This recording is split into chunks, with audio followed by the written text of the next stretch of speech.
Donald J. Trump is all set to take office as the 47th President of United States of America. However, his support base currently is divided over the issue of H-1B visa program, which allows the skilled foreign workers to work in US. Now, this controversy erupted after the appointment of a Chennai-born venture capitalist, Sriram Krishnan, as Trump's top artificial intelligence advisor. Now, there was a post put by Krishnan in November of 2023 on X, formerly known as Twitter. It advocated for unlocking the skilled immigration in US, and it resurfaced back when he was appointed as the artificial intelligence advisor to Donald J. Trump. Now, this was resurfaced and it drew a lot of backlash, especially from far-right Make America Great Again supporters of Donald Trump. Now, they view such positions as a betrayal of Donald Trump's America First policy. Right-wing influencer Laura Loomer has criticized Krishnan's appointment as well. However, high-profile figures in Donald Trump's circle, including Elon Musk and Vivek Ramaswamy, have staunchly defended the H-1B visa program, further intensifying the division between Donald Trump's camp and Donald Trump's team. Now, immigration as a topic is one of the most polarizing issue in that of United States of America. Now, according to a YouGov poll done on October 2024, around 14.6% of the registered voters, they felt that immigration was one of the most important issues facing the United States of America. And this number has steadily grown in the last one decade, where over 2.1% believed so in the year 2012. Now, much of the election time is spent on anti-immigration rhetoric, and it focuses on what economists term as low-skilled labor immigration. Now, the economic logic which is given behind such rhetoric is the belief that immigration is taking away jobs of the people of United States of America, which would have otherwise gone to an American working class people, and which is also depressing or reducing the wage level of Americans as well. Of course, this rhetoric is almost always laced by the racist undertones and overtones, which also cannot be ignored. Now, the American working class typically has long been ailed by high levels of unemployment, low wages, inflation, housing crisis, and numerous other economic problems in the country as well. Now, that is in part a reason behind the rise of Donald J. Trump, who said that he will make America great again, and the America First policy of Donald J. Trump. The golden age of America begins right now. We will be the envy of every nation, and we will not allow ourselves to be taken advantage of any longer. During every single day of the Trump administration, I will very simply put America first. Now, he has promised to make conditions better for Americans by curbing immigration. Now, here we have to consider Donald Trump's standard argument, which was given earlier, that Mexicans are stealing American jobs. Now, in all of this debate, what is in store for H-1B visa program? And what is the controversy and debate surrounding H-1B visa program all about? All these things we'll be trying to understand in this particular session. Hello, my name is Preetpal Singh, and you all are watching Perspective.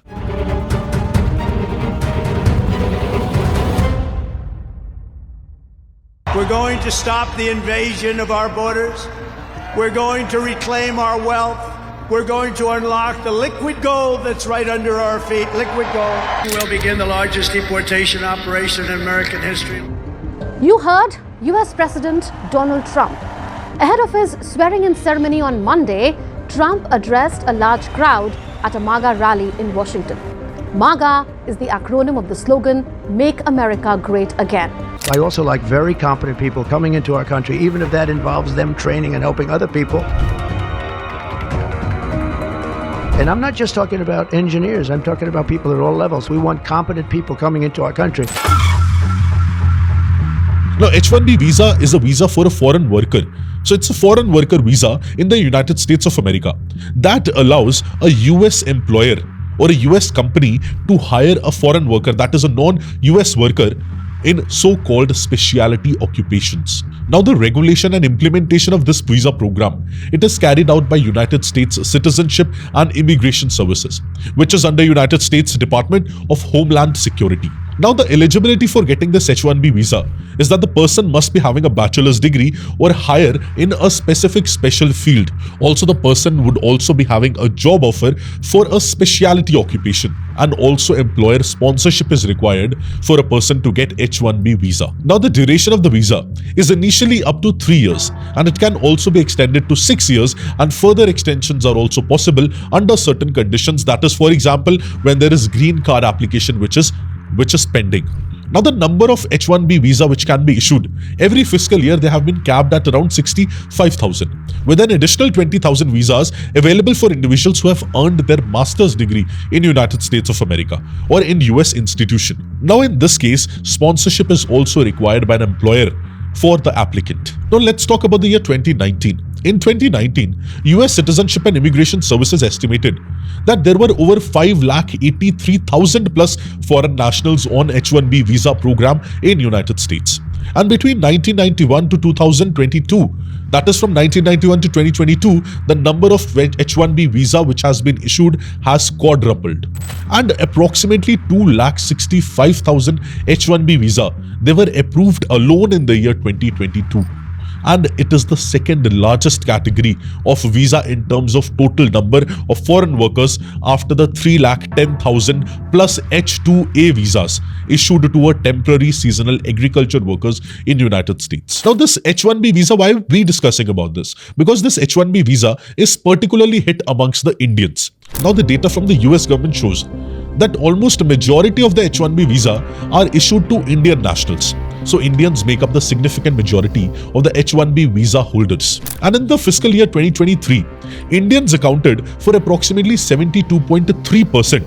That is 2.79 lakh out of the 3.86 lakh of H-1B visa holders. So 72.3% of the H-1B visa holders are Indians. And Chinese immigrants, they came a very distant second with just 11.7% of the total H-1B visa with the Chinese residents or with the Chinese people. And 72.3% of the H-1B visa with Indians, which is a very, very huge percentage. Which is why H-1B visa issue, especially for Indian nationals, is very, very touchy, is very, very prominent. Now, of all the H-1B visa which has been issued, computer-related occupations, they accounted for around 65% of the H-1B visa which were issued. It was followed by architecture, then engineering and surveying, and then education. And the median annual compensation of H-1B visa holder in 2023 was approximately $118,000. That is $118,000 in USA. Now, the sheer dominance of Indians in H-1B visa and the majority of them who are working in computer-related jobs or software-related jobs, it has invited criticisms from a lot of anti-immigration voices throughout the country and throughout the world as well. Now, there have been several notable figures like Elon Musk himself and Vivek Ramaswamy who have been advocating for H-1B visa extension. And the Make America Great Again veterans like Steve Bannon, Nikki Haley and Laura Loomer, they are opposing it on the other end. Now, according to a Rasmussen Reports poll, which was conducted in November, the majority of the Americans, they oppose such policies and they prefer domestic solutions to labor shortages rather than inviting foreign workers from abroad. Now, in contrast to the views, Elon Musk, he has called for expanding the H-1B visa program to meet worker shortages in our country. And these new polls, they have stated that around 26%, just 26% of the Americans were in favor of hiring more foreign workers for highly skilled jobs in the country. While 60% of the Americans, on the other hand, throughout the nation already, they thought that the nation had already enough skilled individuals to train and hire for such positions. So there is no need to call foreign workers to fill these gaps. Now, amidst all this debate, let us know what does Donald Trump has to say around this. Now, Donald Trump has said that he has always liked visas. He says that I've always liked visas and I have always been in the favor of visas. And that's why we have them. This is what he told to the New York Post. And he also said that I have many H-1B visas on my properties. And I have been a believer in H-1B and I have used it multiple times.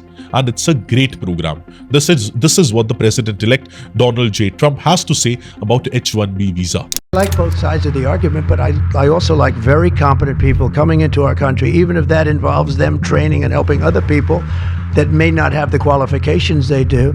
But I don't want to stop. And I'm not just talking about engineers. I'm talking about people at all levels. We want competent people coming into our country. And HB1, I know the program very well. I use the program. We have to have the quality people coming in. Now, by doing that, we're expanding businesses, and that takes care of everybody. So I'm sort of on both sides of the argument, but what I really do feel is that we have to let really competent people, great people come into our country, and we do that through the H1 program.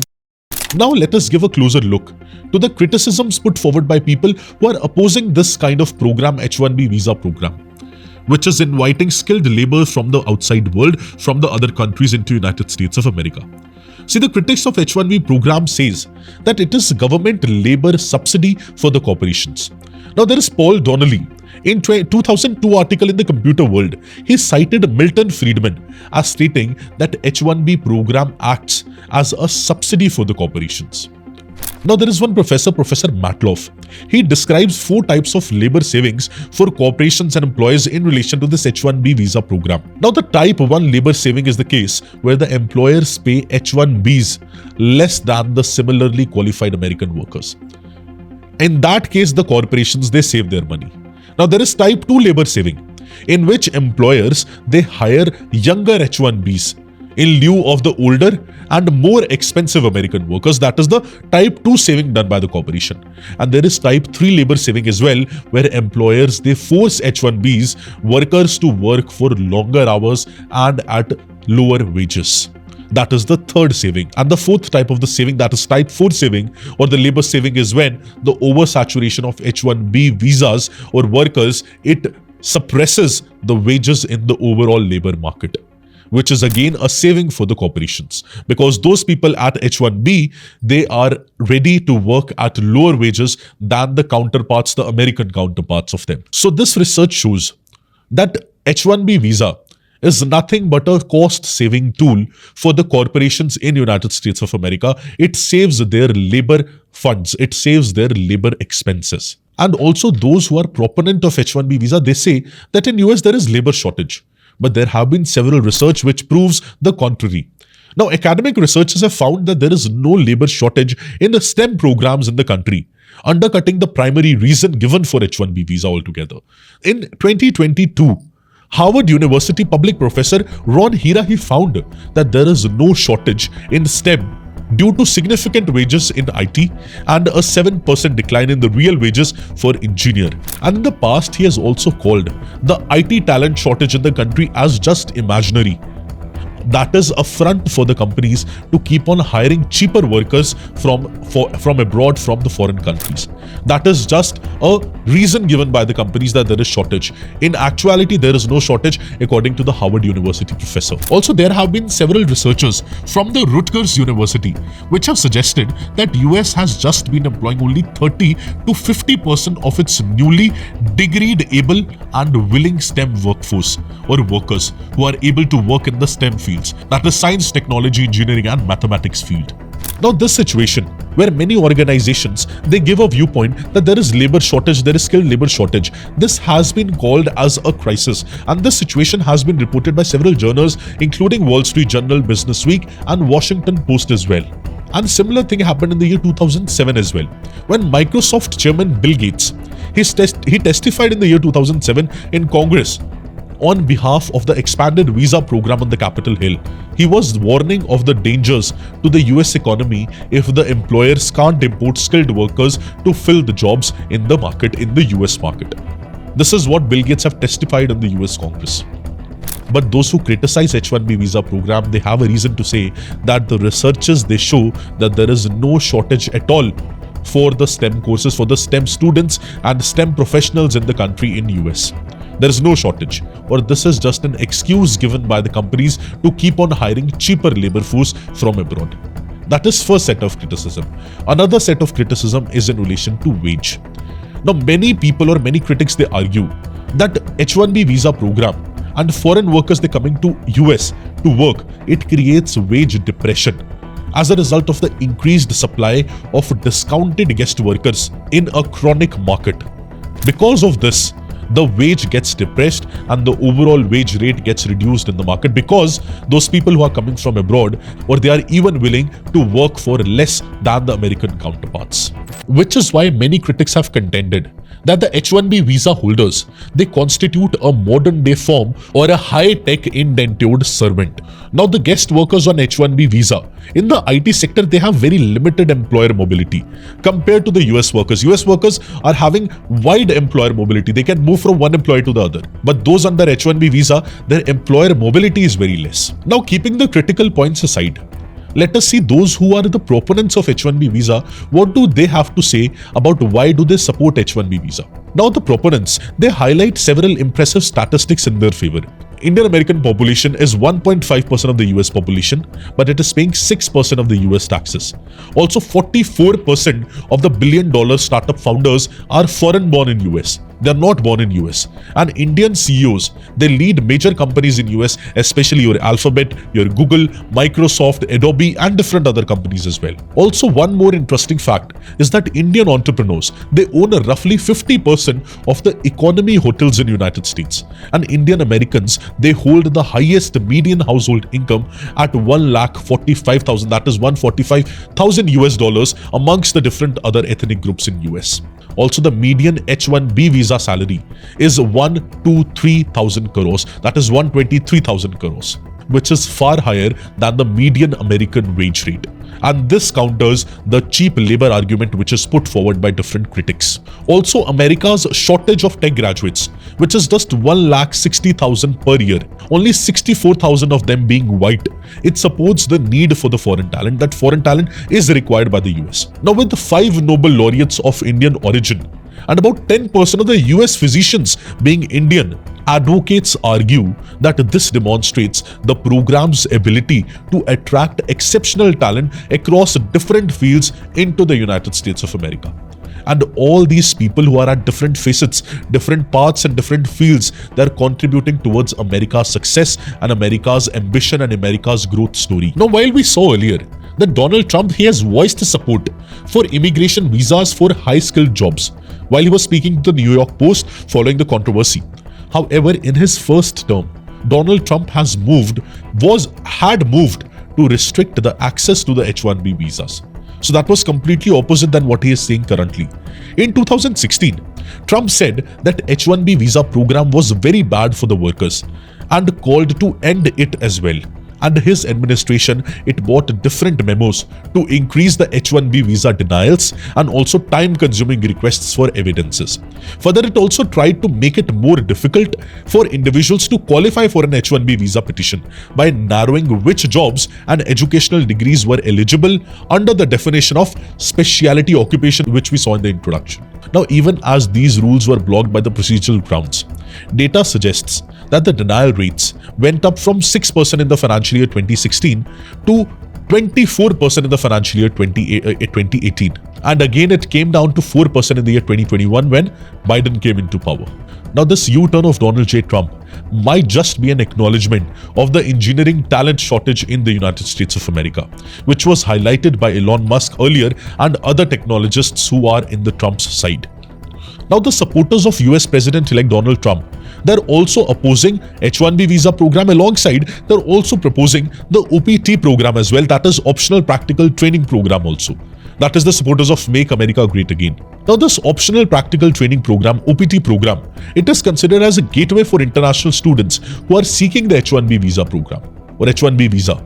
And this OPT program, it allows the international students to secure a work permit to work in United States for getting a H-1B visa eventually. So this OPT program, it is very popular amongst the international youth in United States. And Indian students now, they make up the largest international cohort in the country. And this OPT program, it authorizes the students, international students who are in the United States of America currently on an F-1 visa to work up to 12 months in an area in which they have had a degree or in an area which is directly related to their major areas of study, according to the US Citizenship and Immigration Services. Now, international students who have enrolled at least for a 1-year program in US, they are eligible to apply for this OPT program. Now, some supporters of Donald Trump who are supporting the Make America Great Again narrative, they are opposing this OPT program as well, which is a gateway for the students, international students, to get to this H-1B visa. But the reality is that there are very major supporters of Donald Trump who are having a considerable power in his cohort, in his group. They are favoring this visa program. And Donald Trump himself has come in favor of this program. But to look at things in perspective, US is not alone in this. And US is not the sole country which is using skilled immigration or skilled migration programs to address labor shortages. Different other countries like Canada, Japan, Australia, Germany, they offer comparable pathways with fewer restrictions to the international students. They are attracting brilliant young minds from the different countries. See, we have to understand one thing, that immigration has been a cornerstone for the success of United States as a country. And it has been a cornerstone for United States' historical development and shaping its economic culture and demographics as well. Now, as a nation built by immigrants, US has long been regarded as a land of opportunity. However, the dynamics of immigration, they are fraught with challenges, controversies and policy debates as well. Now, this H-1B visa program, it still remains a very debatable and a polarizing component of the immigration policies of United States of America. While we saw that it addresses critical skill shortages and contributes to the economic growth of the country, its flaws, ranging from the wage suppression to workers' exploitation, they underscore the need for a comprehensive reform in the country. And that comprehensive reform should be balancing the need of the US workers, US citizens and Americans first, and also the employers and the foreign professionals as well. So all the stakeholders need to be taken into account when any step is taken and any reform is proposed. Now, as the global competition for international talent has intensified, the US must recalibrate its immigration system to still remain an attractive destination for innovation and skilled labor in the entire world. I hope you gained a new perspective from this session. What are your views surrounding this H-1B visa program? And what do you think? That those who are criticizing it, are they right? Or those who are proponing it, or those who are in the favor of it, are they right? Do let me know in the comment section what are your views surrounding it. All the very best and have a beautiful day. Thank you.